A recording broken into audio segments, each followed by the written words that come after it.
Baik, langkah pertama kita aktifkan beberapa library yang akan kita gunakan selama analisis.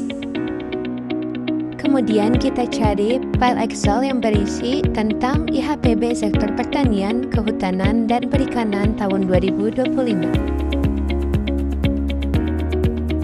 Karena awalnya datanya melebar, bulan dalam kolom, lalu kita ubah supaya bulan berada di baris agar lebih mudah dianalisis.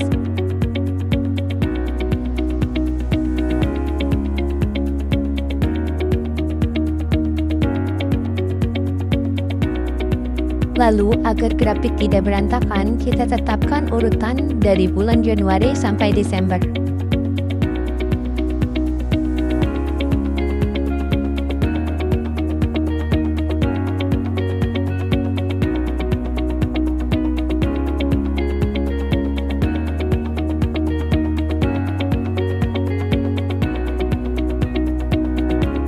Selanjutnya, kita akan memvisualisasikan fluktuasi harga per bulan menggunakan histogram. Sekarang kita hitung apakah IHPB naik atau turun dari bulan sebelumnya. Dilanjut, kita buat grafik garis untuk melihat bagaimana perubahan tiap kelompok dari bulan ke bulan.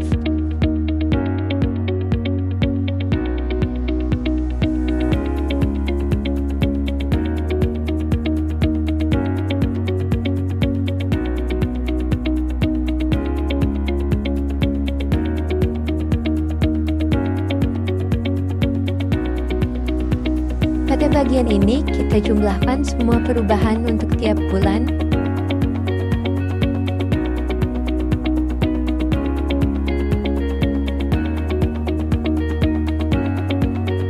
Kemudian kita tampilkan dalam grafik garis.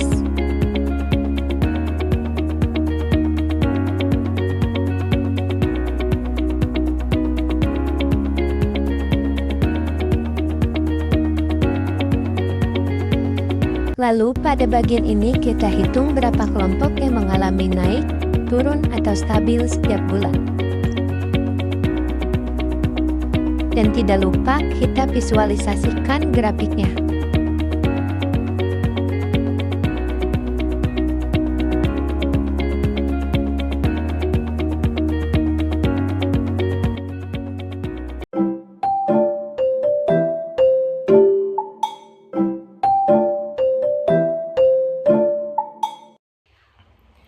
Halo semuanya, pada kesempatan kali ini saya Intan Jonatul Pairus akan mempresentasikan mengenai poster yang sudah saya buat tentang analistik fluktuasi harga produsen pertanian atau IHPB menggunakan data analistik. Harga komoditas pertanian di Indonesia sangat dinamis. Perubahan ini dipengaruhi oleh musim, distribusi, dan kondisi pasar. Fluktuasi harga juga berdampak pada pendapatan petani dan inflasi pangan nasional. Karena itu, penelitian ini dilakukan untuk memahami pola pergerakan harga produsen pertanian secara lebih sistematis melalui analisis data IHPB. Pada penelitian kali ini, saya memiliki beberapa tujuan. Yang pertama, yaitu untuk mendeskripsikan distribusi nilai IHPB, kemudian menganalisis perubahan antar bulan pada tiap kelompok komoditas, lalu menunjukkan bulan-bulan yang mengalami perubahan ekstrim, baik kenaikan maupun penurunan, lalu menganalisis intensitas perubahan harga, dan membandingkan fluktuasi antar kelompok komoditas. Dan pada penelitian kali ini saya menggunakan metode pendekatan kuantitatif dan metode ex post facto, yaitu menganalisis data yang sudah terjadi. Data ini saya ambil dari Badan Pusat Statistik atau BPS, kemudian saya analisis melalui EDA atau seperti histogram, grafik perubahan antar bulanan, grafik total delta, dan grafik jumlah komoditas naik atau turun. Kemudian saya juga menghitung delta dengan perubahan nilai IHPB dari bulan sebelumnya. Dan variabel yang digunakan meliputi nilai IHPB, kelompok komoditas, dan bulan. Langsung saja ke hasil dan analisis. Jadi, dari yang saya dapat, yang pertama itu ada histogram dari IHPB per bulan, bahwa di sini distribusi nilai IHPB berbeda tiap bulan. Di awal tahun rentang nilai relatif stabil, tetapi pada bulan Mei, Agustus, dan September terjadi fluktuasi lebih besar. Kemudian pada grafik delta antar kelompok, pada grafik ini itu menunjukkan bahwa perubahan harga tidak sama antara kelompok komoditas. Jadi ada beberapa kelompok yang mengalami lonjakan harga, terutama pada transisi Februari-Maret dan Juni-Juli. Lalu ada grafik total delta. Pada perubahan harga terbesar secara keseluruhan terjadi pada bulan Maret sampai April. Terlihat dari akumulasi perubahan nilai IHPB. Dan terakhir yaitu grafik jumlah kelompok yang naik, turun, atau stabil. Itu bisa dilihat bahwa bulan Maret menjadi bulan dengan jumlah komoditas yang paling banyak mengalami kenaikan. Sedangkan Agustus dan September menunjukkan jumlah perubahan yang lebih seimbang dan cenderung stabil.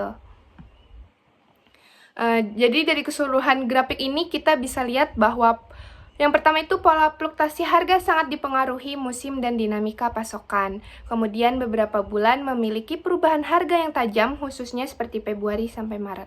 Dan stabilitas harga relatif muncul pada awal tahun namun mulai bergejolak pada pertengahan hingga akhir tahun.